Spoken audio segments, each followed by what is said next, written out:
बिस्मिल्लाहिर्रहमानिर्रहीम अस्सलामु अलैकुम नाज़रीन, एक नए व्लॉग के साथ आपकी खिदमत में हाजिर हैं। मेरे साथ मौजूद हैं कमर मेकन। नाज़रीन, आज के इस व्लॉग में हम बात करेंगे 2 से 3 ख़बरों के ऊपर। सबसे पहले तो आपको मालूम है आज का जो हॉट टॉपिक है वो इंडिया पाकिस्तान के दरमियान जो कशीदगी एक मरतबा फिर आ रही है, सामने हो रही है, इसके ऊपर बात करेंगे। आज एक इंतहाई अहम बैठक पाकिस्तान में होने जा रही है, बड़ों की बैठक होगी और उसके अंदर कुछ बड़े फ़ैसले भी मुतवक्के हैं। उस बैठक का पस मंज़र भी आज हम आपके सामने रखेंगे। असल में हो क्या रहा है, गुज़िश्ता दिन के बाद हम देख रहे हैं कि आज पाकिस्तान तहरीक इंसाफ के कुछ रहनुमा जिस जगह इस वक्त हम ये वीडियो रिकॉर्ड कर रहे हैं यहाँ पर आए, उन्होंने मीडिया से गुफ्तगू भी की और कुछ अहम बातें भी की। इसके अलावा नाज़रीन, इस्लामाबाद हाई कोर्ट के अंदर हमने देखा अलीमा खानम साहिबा की दरख्वास्त थी तौहीन अदालत की। वो पहले ये भी एक बड़ा दिलचस्प सिनेरियो है कि पहले जस्टिस इजाज़ इसहाक़ खान साहब जेल मुलाकातों से मुतालिक दरख्वास्तें टेकअप करते रहे। जब उन्होंने कुछ सख्त ऑर्डर्स दिए तो लार्जर बेंच को मामला भेज दिया। जब दोबारा से अलीमा खानम साहिबा अदालत में आई तो फिर सिंगल जज को भेज दिया। तो बज़ाहिर मकसद नज़र यही आ रहा था जस्टिस इजाज़ इसहाक़ साहब को ज़रा साइड पर करना है। और इसके अलावा वीडियो के आखिर में हम बात करेंगे उस डिवाइस की जो अपेरेंटली दरियाफ्त नहीं हुई सुप्रीम कोर्ट के जज के चैम्बर से, दरियाफ्त नहीं हुई सर सुप्रीम कोर्ट के मुताबिक। उसके ऊपर भी हम मुख्तसरन गुफ्तगू करेंगे। बिल्कुल। तो कमर मेकन साहब, सबसे पहले तो हम बात कर लेते हैं इंडिया और पाकिस्तान के दरमियान जो रिफ्ट है, जो हाल ही में इंडिया में एक अटैक हुआ है, बहुत से बेगुनाह लोग वहाँ पर मारे गए हैं, जिसकी पाकिस्तान ने भरपूर मजम्मत भी की है। बावजूद इसके क्यों कर आप भी देख रहे हैं, मैं भी देख रहा हूं कि इंडिया जो है बिलखसूस मीडिया के ऊपर, सोशल मीडिया के ऊपर एक उसने प्रोपेगेंडा शुरू कर दिया है कि इस सब के पीछे पाकिस्तान है, जबकि ये बहुत ही इनिशियल स्टेज होती है। इतना बड़ा इल्ज़ाम लगाने से कबल आपके पास कुछ ना कुछ तो एविडेंस के तौर पर होना चाहिए। उसके ऊपर आप क्या देखते हैं, क्या पाकिस्तान का जो रद्द-ए-अमल अब तक आया है वो सेटिस्फैक्ट्री है या अवाम जो है उससे मुतमईन होंगे? क्योंकि अवाम में तो बड़ा गम और गुस्सा पाया जा रहा है गुज़िश्ता रोज़ से, जब से इंडिया ने इस तरह की ज़बान इस्तेमाल की है। बिल्कुल ऐसे ही। बहुत शुक्रिया अदील सरफराज साहब। सबसे पहले हमने ये देखना है कि जैसे ही ये वाक़या होता है, इंडियन टेलीविज़न के ऊपर मैराथन एक सिलसिला चल निकलता है ट्रांसमिशंस का, और इस तरह से लगता है कि उनकी तमाम तर तैयारी पहले से मौजूद थी, गेस्ट इन लाइन हुए थे, और जैसे ही ये वाक़या हुआ उसके बाद एक मैराथन चल पड़ी। जी, किसने किया है? पाकिस्तान ने किया है। इसमें इसके पीछे कौन है? इसके पीछे फ़लाँ तंजीम है। इतने लोग आए, हालांकि वो एरिया पाकिस्तानी बॉर्डर से, POK से तकरीबन POK, सॉरी मैं मादर खाऊँ, अस्तग़फिरुल्लाह, POK कैदी अरनाब गोस्वानी का मैं इंटरव्यू बार बार सुन रहा था। पाकिस्तानी जो कश्मीर है उससे तकरीबन 400 किलोमीटर दूर है। और ये कहना कि इसमें पाकिस्तान का हाथ है, सरासर मेरे ख्याल में बदनीयती पर मबनी है। और आपके पास फिर सबूत क्या है पाकिस्तान के ऊपर इल्ज़ाम लगाने का? लेकिन मैं जो चीज़ यहाँ काबिल ज़िक्र है वो ये ज़रूर कहना चाहूँगा कि उन्होंने इतना मीडिया हाइप इसकी क्रिएट किया है पूरी दुनिया के अंदर कि अब पूरी दुनिया को वाज़े तौर पर ऐसा लग रहा है कि शायद ये पाकिस्तान ने ही करवाया है, और इसके ऊपर हमारी हुकूमत की मुजरिमाना खामोशी है। हमारे PM का अभी तक एक ट्वीट तक सामने नहीं आया। वज़ारत ख़ारजा का एक सिर्फ बयान रद्द-ए-अमल सामने आया जिसमें उन्होंने सिर्फ़ और सिर्फ तरदीद कर दी है कि भाई ये हमने नहीं किया। ट्विटर आपने बैन किया हुआ पाकिस्तान के अंदर, जबकि पूरी दुनिया के अंदर इंडिया ने इस वक्त ट्विटर के ऊपर अपना सारा बयानिया डेवलप किया है और दुनिया को वो बता रहा है ट्विटर के ऊपर कि भाई पाकिस्तान ने हमारे साथ ये ज़्यादती की है। लेकिन पाकिस्तानी जो है वो VPN लगा कर फिर भी जवाब उनको दे रहे हैं। इनको सबसे पहले तो चाहिए था कि आप ट्विटर से बैन हटाएं। ट्विटर से बैन हटाने के बाद आपको अंदाज़ा हो जाएगा कि पाकिस्तानी किस तरह से रिस्पॉन्ड करते हैं। ये बड़ा एक अफसोसनाक है जिस तरह से हमारी हुकूमत का, अच्छा हुकूमत का रिस्पॉन्स तो अपनी जगह पर मुजरिमाना है ही है, खामोशी है, लेकिन अवाम फिर भी बढ़ चढ़ कर हिस्सा ले रही है और हर तरह से वो इंडिया को हर प्लेटफॉर्म के ऊपर, हर जगह फोरम के ऊपर वो भरपूर जवाब दे रहे हैं इस प्रोपेगेंडा का। और मैं यूँ कहूँ कि इस वक्त पाकिस्तानी अवाम इंटरनेशनल फोरम के ऊपर अपना पाकिस्तान का मुकदमा अकेले लड़ रही है, बग़ैर हुकूमती सपोर्ट के लड़ रही है, तो गलत ना होगा। क्योंकि ट्विटर बैन है, बोलने पर पाबंदी है, बड़े बड़े चैनल्स बैठे हुए, किसी ने कोई ट्रांसमिशन नहीं की कि भाई भारत से पूछे तो सही कि भाई हम आपके पास सबूत क्या है कि ये पाकिस्तान ने किया है। ये एक तो सबसे बड़ा सवालिया निशान इस वक्त पाकिस्तानी हुकूमत के ऊपर उठता है। और दूसरा, आप देखें कि पाकिस्तान के अंदर जो इस वक्त मौजूदा हालात हैं, हुकूमत की तमाम तर जो एक्टिविटी है, तमाम तर जो कोशिश है, वो तहरीक इंसाफ को दबाने में, इमरान खान के बयानिए को किल करने में लगी हुई है। इंटरनल कॉन्फ्लिक्ट्स जो हैं उनके ऊपर इतने ज़्यादा हैं, उनके ऊपर इनकी तवज्जो है। इंटरनेशनल कॉन्फ्लिक्ट्स जो हैं, या ख़ास तौर पे इंडिया के साथ, उस जंग में हम हार रहे हैं। एक और चीज़ बड़ी काबिल ज़िक्र है, अब ये अच्छा मेरा ख्याल है जंग में तो हम नहीं हार रहे, हम जो मीडिया की जंग है हाँ जी, उसमें हम ज़रूर काफ़ी पीछे हैं, क्योंकि आपने भी बड़ा राइटली सो इसमें एक बात कही, ट्विटर बड़ा अहम टूल है जिसको आजकल एक्स कहा जाता है। इस एक्स के ऊपर ही डोनाल्ड ट्रंप साहब अमेरिका में सदर मुंतखब हो गए हैं, आपको मालूम है। यहाँ पर इंडिया ने, अभी आपने देखा जब जाफर एक्सप्रेस का वाक़या हुआ, इंतहाई काबिल मज़म्मत वाक़या, उसके ऊपर भी हमारी जो स्टेट है, जिस तरह हमें एक नैरेटिव बिल्ड करना चाहिए था, हम उसमें नाकाम रहे। और उसकी एक बुनियादी वजह आपने खुद बताई कि हमने तो पाबंदी लगा रखी है उस एक पर्टिकुलर प्लेटफॉर्म के ऊपर, जो एक राब्ते के तौर पर इस्तेमाल हो सकता है पूरी दुनिया के साथ पाकिस्तान की जानिब से, मगर हमने खुद ही उस एक राब्ते को मुनक़ता कर दिया है ना। वो ट्विटर के ऊपर, पॉलिटिक्स ट्विटर के ऊपर सबसे ज़्यादा इफेक्टिव हो रही होती है, वो लोगों की आवाज़ ऊपर आ रही होती है जो मैटर करते होते हैं। इसमें एक और चीज़ मैं ये देख रहा था जब ये वाक़या हुआ, और अब चूँकि इसने ज़्यादा हाइप पकड़ना शुरू कर दी है थैंक्स टू इंडियन मीडिया, जो उन्होंने एक वो इतना झूठ बोलते हैं, इतना झूठ बोलते हैं। मेरा तो पर्सनल एक्सपीरियंस रहा है उनके साथ कुछ अरसा, जब 9 मई के वाक़यात हो रहे थे, तो उसके बाद मुझे अंदाज़ा हुआ है कि इंडियन मीडिया और पाकिस्तानी मीडिया में ज़मीन आसमान का फ़र्क है। सर वो इतना झूठ बार बार बोलते हैं कि आखिर में आकर कुछ लोगों को वो सच लगने लगता है। ये वही जो दूसरी जंग अज़ीम में एक थ्योरी आई थी ना हिटलर की जानिब से, उस वक्त उसके ऊपर वो अब इंडियन मीडिया पूरा करामद है। यहाँ पर पाकिस्तानी मीडिया जो है वो अपना, जब आप डिफेंसिव मोड में होंगे, डिफेंसिव टोन इस्तेमाल करेंगे, तो ऑब्वियसली आप अपना नैरेटिव बिल्ड नहीं कर सकेंगे। आप उनके नैरेटिव को शायद थोड़ा सा आप कह सकते हैं कूल डाउन कर सकते हैं, मगर अपना नैरेटिव जब आप बिल्ड नहीं करेंगे तो इंडिया तो आपके ऊपर चढ़ाई करेगा ही करेगा। अभी हम सिंध ताश मुआहदे का भी देख रहे हैं कि उन्होंने उसको भी मुअत्तल कर दिया है जो 1960 में हुआ था। अब नाज़रीन अगली एक वीडियो भी मैं अपने एक सीनियर दोस्त हैं उनके साथ करने जा रहा हूं कि सिंध ताश मुआहदा एक्चुअल में है क्या। अब यहाँ पर मैं ये समझता हूँ हमारी रियासत के पास एक और बड़ा अहम मौका है। लास्ट टाइम भी आपको याद होगा जब जाफ़र एक्सप्रेस पर हमला हुआ, ये मौका हमने गंवा दिया था। मौका क्या है सर? आपने जाफ़र एक्सप्रेस तो सर आपके मुल्क के अंदर हुई एक दहशतगर्दी की कार्रवाई थी, ये आपके मुल्क के ऊपर एक बैरूनी आप कह सकते हैं एक दूसरा मुल्क जो है, जो आपका बहुत बड़ा मुखालिफ है, वो इल्ज़ाम लगा रहा है और पूरी दुनिया में वावेला मचा रहा है। ये एक बहुत क्रिटिकल सिचुएशन है और आपको इस मौके के ऊपर पूरी कौम को एक साथ इकट्ठा करना है, यकजा करना है। और ये मौका है आपके पास कि आज भी अडयाला के दरवाजे खोलें, आप उसको रिहा करें ना करें वो आपका हेडेक है, वो कानून जाने, अदालतें जाने, मगर उस बंदे को ऑन बोर्ड लें जिसको 8 फरवरी को रिहाई करें। कौमी सलामती सर पैरोल पे रिहाई, बिल्कुल आपकी बात दुरुस्त है। मैं ये कह रहा हूँ कि आप जो मर्जी करें, मगर सबसे इम्पोर्टेंट चीज़ ये है कि आप उस शख्स को जिसे 8 फरवरी को पाकिस्तान की अक्सरियती अवाम ने वो दिया है मैंडेट, उसको तो कम से कम ऑन बोर्ड लें। जब आप उसको ऑन बोर्ड ले लेंगे, आपको पब्लिक के सेंटीमेंट्स को उजागर करने की ज़रूरत ही नहीं है। देखें वो शख्स, और उससे एक पैगाम जाएगा यूनिफाइड पाकिस्तान का पूरी दुनिया में। वो शख्स जिस तरफ देखता है ना, पाकिस्तान की पूरी कौम उस तरफ देखना शुरू कर देती है। वो अगर बात करता है ना एक इशू के ऊपर, पूरी पाकिस्तानी कौम उस इशू के ऊपर बात कर रही होती है। और इस वक्त में आपको उसकी ज़रूरत है ना। देखिए बात यह है कि सर मैं ज़रूरत से ज़्यादा शहबाज शरीफ साहब जिस तरह बात करते हैं, जिस अंदाज में वो बात करते हैं, इस मौके के ऊपर वो अंदाज उल्टा आपके अगेंस्ट जाता है। इफेक्टिव ही नहीं है सर, इफेक्टिव ही नहीं। उसको होम्योपैथिक किस्म का जब आप बयान देंगे, आप देखें आपने जो मौका और वक्त ने जो ये एक चांस दिया है हुकूमत को, ये बड़ा ज़बरदस्त चांस है। ये एक ना डेड लॉक्स आया हुआ है तहरीक इंसाफ और हुकूमत और इस्टेब्लिशमेंट के बीच में। इस डेड लॉक को ख़त्म करने के लिए इस वक्त वहदानियत, कौम को एक जगह पे इकट्ठा करने वाला जो नुक्ता है, वो दोनों अतराफ में बैठे लोगों को काम आ सकता है। और ये देखिए काम रियासत के इस तरह भी काम आ सकता है कि जो अब एक नफरत हम देख रहे हैं आम पब्लिक के अंदर, सेंटीमेंट्स हैं अगेंस्ट जो इंस्टीट्यूशंस हैं उनके।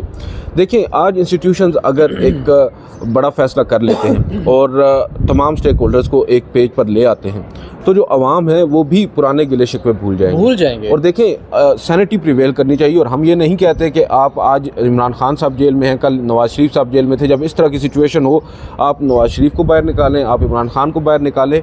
कम अज़ कम वक्ती तौर पर जो मुल्क क्राइसिस में है, जो मुल्क के ऊपर एक हमला एक तरह से किया है इंडिया ने, जो इल्ज़ाम तराशी की है, उसको तो आपने कैटर करना करना है और उसके लिए आपको हिकमत अमली अपनाना होगी। अदरवाइज़ फिर मैं ये समझता हूँ कि हमें ये ना हो कि एक और नुकसान कर बैठें। अच्छा, आपने ना कहा है कि पिछले गिले शिकवे भूल जाएंगे। मैं यहाँ पर ये कह दूँ कि वक्ती तौर पर कम अज़ कम उनको एक तरफ साइड पे करके लोग एक जगह इकट्ठे हो जाएंगे, बाद में मसले अपने देखते रहेंगे। जो इंटरनल कॉन्फ्लिक्ट्स हैं वो तो इंडिया की आपने हिटलर की बड़ी ज़बरदस्त मिसाल दी है। वो हिटलर के बाकायदा तौर पर नज़रिए को भी ये फॉलो करते हैं आरएसएस वाले, आपने देखा है। वो सिर्फ और सिर्फ हिटलर की बातें और बाकी चीज़ें नहीं, वो उस आइडियोलॉजी के ऊपर भी इंडियन मीडिया और बाकी जो हुकूमत है वो इस वक्त उसके ऊपर कायम है, उसी के मुताबिक आगे चल रही है मोदी के नज़रियात को लेकर। और बार बार इंडिया गैर जिम्मेदारी का मुजाहरा करते हुए मीडिया कहता है जी हम वो पाकिस्तान के पास जो कश्मीर है वो ले लेंगे। भाई खाला जी का वाड़ा है, आप ले लेंगे, आएंगे, लेके चले जाएंगे। पहले भी आपने कोशिश की है, आपको अच्छा सबक मिला है और अभी भी मेरे ख्याल में उसी तरह का सबक मिलेगा। इस मामले के ऊपर कम अज़ कम कौम जो है ना वो डिवाइड नहीं है, वो एक जगह। मुझे ये बताएं कि अभी क्योंकि मैं थोड़ा सा यहाँ पर लेट पहुँचा हूँ, मैंने देखा है कि पाकिस्तान तहरीक इंसाफ की जो क़यादत है उसने यहाँ पर मीडिया टॉक भी की है। उनकी क्या टोन है, वो क्या समझते हैं? इतना बड़ा सान्या हो चुका है, पाकिस्तान के ऊपर इल्ज़ामात लग रहे हैं, इमरान खान साहब का कोई पैगाम उन तक आया है या वो क्या कहते हैं? देखिए, उनका एक बड़ा सबसे बेहतरीन और वैलिड पॉइंट यही था कि इमरान खान के ख़िलाफ़ जो मौजूदा केसेस हैं ये सियासी हैं, ये तो सबको पता है, सियासी बेसिस के ऊपर बने हुए हैं। वो ये कहते हैं कि जो भी मामलात हों, कुछ भी हो, इस वक्त मैंडेट इमरान खान के पास है। 8 फरवरी जैसे आपने ज़िक्र किया, अवाम ने इमरान खान को ये मैंडेट दिया है और उसको फॉलो कर। वो कहते हैं कि उससे कम अज़ कम मुलाकात हमारी जो है वो फ़ौरन अरेंज करवाई जाए ताकि इस अहम तरीन इशू के ऊपर कौम को हमने आगे किस तरह से लेके चलना है हम उससे बात करें, क्योंकि जब वो बोलेगा तो अवाम मानेगी, जब वो कुछ कहेगा तो अवाम उसको फॉलो करेगी। तो अगर आप ये चाहते हैं कि कौम को एक जगह इकट्ठा करना है तो उसकी वाहिद एक ही एग्जाम्पल, एक ही तरीका हमारे पास है और वो है इमरान खान को रिहा करना या इमरान खान तक रसाई देना, ताकि जो पाकिस्तान तहरीक इंसाफ के लोग काफ़ी टाइम से नहीं मिल रहे वो मिले, अपना मौक़िफ़ लेकर आएँ और फिर हुकूमत को भी बेहतर तरीके से गाइड कर सके कि भाई आगे किस तरह से लेकर चलना है। सिर्फ अपोजिशन नहीं है सर, कौमी असम्बली में सबसे ज़्यादा सीटें भी तहरीक इंसाफ की इस वक्त हैं। मैंने सलमान अकरम राजा साहब से फिर यही सवाल किया था, मैंने कहा कि आपको कोई बाज़ाब्ता कोई दावत एज अ पार्टी, क्योंकि आपके अपोजिशन लीडर भी हैं, आपके सेनेट में अपोजिशन लीडर हैं, एक सूबे में आपकी हुकूमत है, तो आप जाएंगे, अपनी राय देंगे, आपका क्या स्टांस होगा? तो उन्होंने कहा कि अली अमीन गंडापुर एज सीएम जाएंगे, लेकिन वो भी यही बात करेंगे। उन्होंने क्लियर किया कि सीएम जाके यही बात करेंगे कि अवामी मैंडेट इमरान खान के पास है, उस तक रहाई या रसाई करवाई जाए ताकि हम अगला लाएअमल अनाउंस करें।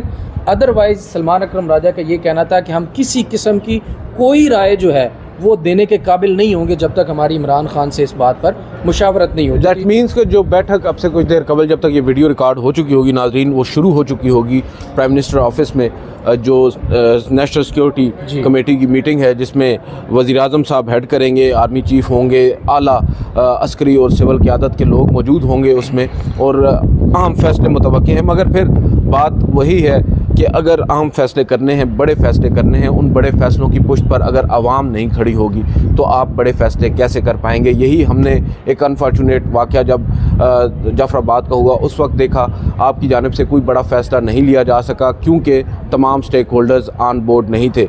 अब की बार मैं ये समझता हूँ कि हमें माजी से ज़रूर सीखना चाहिए और तमाम स्टेक होल्डर्स को ऑन बोर्ड लेकर एक यूनिफाइड किस्म का पैगाम देना चाहिए, इंडिया को बताना चाहिए। क्योंकि कल जब कमर मेकन साहब ये वाक़या हुआ गुज़िश्ता एक रात कबल, तो मैं जब ऑफ़िस में गया तो मुझे ऑफ़िस वालों ने कहा कि ज़रा पब्लिक सेंटिमेंट्स तो लेकर आएँ। मैं ज़रा बाहर गया, लोगों के पास मुख्तलिफ़ मार्केट्स में, उनसे पूछा उनके क्या सेंटिमेंट्स हैं, वो क्या समझते हैं। तो यार बड़ा गम और गुस्सा था। लोग सर कहते हैं लोगों को 65 की जंग याद आ गई। लोगों ने कहा कि ये लोग तो यहाँ पर नाश्ता करने आए थे, उस वक्त हमने इन्हें यहाँ पर जो नाश्ता करवाया था इन्हें भूल चुका है। फिर अभिनंदन का वाक़या, लोगों को बहुत सारी चीज़ें याद हैं, लेकिन लोग फिर कहते हैं कि भाई हम तो तैयार हैं मगर हमें लीड कौन कर रहा है, हमारी जो गवर्नमेंट है वो कहाँ है, क्यों कर खामोश है, क्यों कर इंडिया को मुंह तोड़ जवाब नहीं दिया जा रहा। ये जो खामोशी है या आप कह सकते हैं कि ये जो टैक्टिक्स हमारी गवर्नमेंट अपना रही है शायद ये पुराने हो चुके हैं। अब जो सोशल मीडिया है वो बड़ा एक्टिवली रोल प्ले करता है और आधी जंग तो आपकी सोशल मीडिया पर होती है। जब आप नैरेटिव ही बिल्ड नहीं कर पा रहे तो फिर आप अमली तौर पर क्या कुछ कर पाएंगे? अवाम के जो सेंटिमेंट्स हैं उनको जहन में रखते हुए मैं तो ये समझता हूँ कि इस गवर्नमेंट के पास बड़ा अहम मौका है कि वो इस पूरी कौम को यकजा करे। जो तोड़ने की बातें हो रही हैं, जो नफ़रतों की बातें हो रही हैं, जो चपकलिशें, जो ज़ाती रंजिशें हैं, वो सब अगर ख़त्म हो सकती हैं तो वो यही एक मौका है जिसके ऊपर हो सकती हैं, और हम सब दुआगो हैं। मैं तो कम अज़ कम ऐसा पाकिस्तानी समझता हूँ। अवाम जो है ना, अदील सरफराज साहब पिछले कुछ अरसे में अपने इदारों से, अपनी हुकूमत से काफ़ी खफा और नाराज़ दिखाई देती है। ये हकीकत है, इसे हमें और ये हमेशा होता है। देखिए, नाराज़ी होती है, लेकिन ये मौके ऐसे होते हैं जिसके ऊपर आपको ज़ाती दूर किया जा सकता है, बजाय ज़ाती अनाद को ज़रा पसे पुश डालें और मुल्क को सामने लेकर आएँ। सिर्फ बयानात की हद तक या औरों पर न थोपें कि आप मुल्क के लिए करें। आप सबसे पहले खुद कुछ अमली तौर पर करें और लोगों से एक्सपेक्ट करें कि वो भी करेंगे। अब ये खूबसूरत बात थी कि कुदरत ने एक और मौका दिया सिस्टम को कि भाई आप इन चीज़ों को सही कर सकते हैं। बहरहाल आगे चलते हैं। मतलब एक टॉपिक हमारा हो गया, दूसरा बड़ा अहम टॉपिक है, फिर हम अदालत में डिवाइसेस के मामले पर भी आएंगे। ये इस्लामाबाद हाई कोर्ट के अंदर अलीमा खानम की दरख्वास्त जो तौहीन अदालत की थी, उस पर समाअत हुई है। कल ये समाअत के लिए मुकर्रर हुई थी। आज उसके ऊपर जब सुबह समाअत हुई तो 12 बजे तक के लिए वक्त दे दिया गया। तो अलीमा खानम रोस्टरम पर आई, उन्होंने कहा कि जज साहब आपकी तौहीन हो रही है, इस अदालत की तौहीन हो रही है। अच्छा, आज अलीमा खानम साहिबा को बोलने दिया गया? जी। उमर अयूब साहब गए, उन्होंने कहा कि हमारी गाड़ी के ऊपर स्टेट का झंडा लगा हुआ है सर।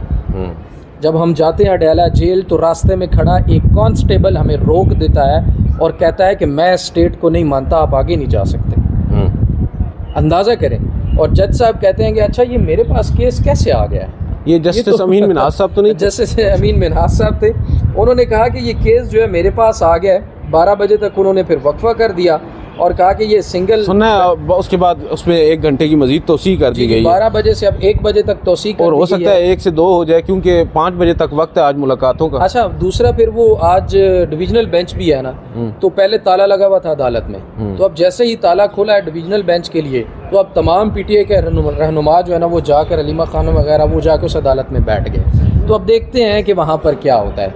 लेकिन अफसोसनाक मामला ये है कि अदालत फैसला देती है, 3 रुकनी लाजर बेंच फैसला देता है और अडयाला जेल इंतजामिया उस फैसले को नहीं मानती। लेकिन इससे भी ज़्यादा अफसोसनाक सूरत-ए-हाल हो रहा है। देखें कि वो लोग याद कराने आते हैं अदालत को कि सर आपकी तौहीन हो रही है, और जजेस को शायद महसूस नहीं हो रही कि हमारी तौहीन हो रही है। आखिर में शायद डायलॉग आएगा अदालत से कि देखें जो कंटेम्प्ट है ना, वो मामला होता है अदालत और कंटेम्नर के दरमियान, तो आप मेहरबानी करें खामोश हो जाए। ये अक्सर डायलॉग हमने सुना है। अच्छा, इसमें एक और चीज़ बड़ी इंटरेस्टिंग है, क्योंकि आप भी कवर करते रहे एक्सटेंसिवली। जब जस्टिस सरदार एजाज इसाक खान साहब इन तमाम तर दरख्वास्तों को सुन रहे थे जो बेसिकली इमरान खान साहब से मुलाकात के सिलसिले में दायर हुई थी, और इसी सिलसिले में हमने देखा मिशाल यूसुफजई हैं उनका नाम, जिन्होंने एक कंटेम्प्ट की पिटीशन फाइल की, दरख्वास्त टेकअप हुई थी, साथ 97 अदर्स भी थी। बिल्कुल।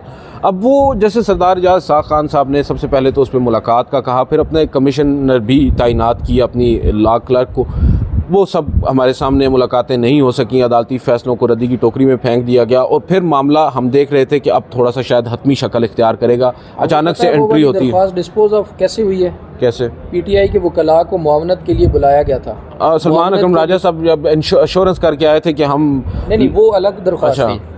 पीटीआई की मुआवनत को मिशाल यूसुफजई वाली दरख्वास्त के अंदर बुलाया गया था। उसमें फैसल चौधरी साहब थे और शुएब शाहीन साहब थे। तो जिस तारीख के ऊपर इन्होंने मुआवनत के लिए जाना था, वहाँ पर तहरीक इंसाफ की तरफ से कोई गया ही नहीं। भूल गए होंगे ना यार, अब ये उनको बेहतर पता होगा। और उसके बाद ये अफरीदी हैं, मिनिस्टर हैं केपी के हुकूमत के, मीना खान अफरीदी और सोहेल अफरीदी, उनकी एक उन दोनों में से किसी एक की दरख्वास्त थी, वो अदम पैरवी के बायस खारिज हो गई है। दोबारा अलीमा खानम की दरख्वास्त ले। अरे एजाज इसाक साहब जी। अब वो देखें, वो आपने देखा कि जब यहाँ पर तो ऑर्डर आने वाला है, आपने कहा कि ये कैसे हो चुका है। एक जो सुप्रिटेंडेंट है उसकी दरख्वास्त पर आपने मामला लार्जर बेंच को भेज दिया। लार्जर बेंच ने बैठकर बड़ा ज़बरदस्त किस्म का ऑर्डर किया, और उस ऑर्डर के आफ्टर इफेक्ट्स हम देख रहे हैं कि आज फिर वो कंटेम्प्ट की पिटीशन लेकर आ रहे हैं। और आज जब कंटेम्प्ट की पिटीशन आई है तो फिर सिंगल बेंच के पास मामला आ चुका है। तो भाई सिंगल बेंच नहीं करना था, तो जस्टिस सरदार एजाज इसाक खान साहब से बेहतर जस्टिस जो एडिशनल जज हैं, जस्टिस अमीन मिन्हाज, फेथ डिसाइड नहीं हुआ कि वो 1 साल से ज़ायद आगे जाएंगे या नहीं जाएंगे। बट ये बड़ी बदकिस्मती है हमारी अदालतें जो हैं। अब क्या बंदा कहे, चाहे वो सुप्रीम कोर्ट हो, चाहे वो हाई कोर्ट्स हों, लोअर कोर्ट्स की तो चले माजी में भी बहुत सी मिसालें हैं, मगर अब की बार हम देख रहे हैं जिस तरह आला अदलिया चोक हो चुकी है, इररेलेवेंट हो चुकी है। फिर एतराज़ किया जाता है कि जी अदलिया के ऊपर तनकीद क्यों हो रही है? जज तो जज होता है, उसने फैक्ट देख के फैसला करना है। 26वीं आईनी तरमीम के फ़ायदे हो रहे हैं, लेकिन आप देखें ना उसके बाद होने वाली तब्दीलियाँ चीख चीख कर बता रही हैं कि ये तब्दीलियाँ क्यों की गई हैं। तमाम केसेस जूनियर जजेस के पास लग रहे हैं, एडिशनल जजेस के पास लग रहे हैं। वो जजेस जो उस वक्त फैसले दे रहे थे आईन और कानून और फैक्ट्स के ऊपर, उन जजेस को बिल्कुल साइड लाइन कर दी है। जजेस की जो भी अपनी देखिए उन्हें आइन और कानून का पता नहीं था ना। आप जस्टिस बाबर सत्तार की बात कर रहे हैं, देखें उन्होंने कौन से अच्छे फैसले किए हैं। ये जस्टिस सरदार एजाज साख खान साहब या इन जजेस ने क्या फैसले किए? असल फैसले कर रहे हैं जस्टिस अमीन मिनास नाम है इनका, जी बहुत काबिल जज हैं। जस्टिस आजम खान साहब, पूरा नाम लिया करें। ये सर इनाम तो उनको मिला है ना सर। अच्छा, अब मुझे आखिर में बताएं जो डिवाइस के ऊपर तरदीद आई थी सुप्रीम कोर्ट ऑफ पाकिस्तान, उसमें क्या आपको नज़र आ रहा है? डिवाइस के ऊपर ना कोई बहुत ज़्यादा डिस्कशन अभी तक हुई नहीं है। डिवाइस का जो मामला है ना वो बड़ा पुरस्कार है। मैं हैरान इस बात बता दें नाज़रीन को कि चैम्बर से एक मिली थी डिवाइस। पहले हुआ ये मामला शुरू इस तरह से हुआ कि सबसे पहले ये खबर आती है, वो भी डिजिटल मीडिया, सोशल मीडिया के ऊपर एक ट्वीट आता है तहरीक इंसाफ के साबिक रहनुमा का, जी इस तरह कोई डाइनिंग हॉल था, वहाँ पर जजेस 4-5 बैठकर खाना खा रहे थे, और उसके बाद क्या हुआ कि वहाँ पर किसी की नज़र पड़ी, कोई कैमरा लगा हुआ था, रिकॉर्डिंग हो रही थी, और फिर उसके बाद कहा गया कि फिर सबको बुलाया गया वो स्क्रीनिंग के लिए, और फिर बताया गया जी ये किसी और ने नहीं लगाई, ये कोई अपने ही शायद, ये उन्होंने ट्वीट में मेंशन किया। ये वो सारी डिटेल्स जो है ना सोशल मीडिया के ऊपर डिस्कस हो रही थी कि इस तरह हुआ, इस तरह हुआ।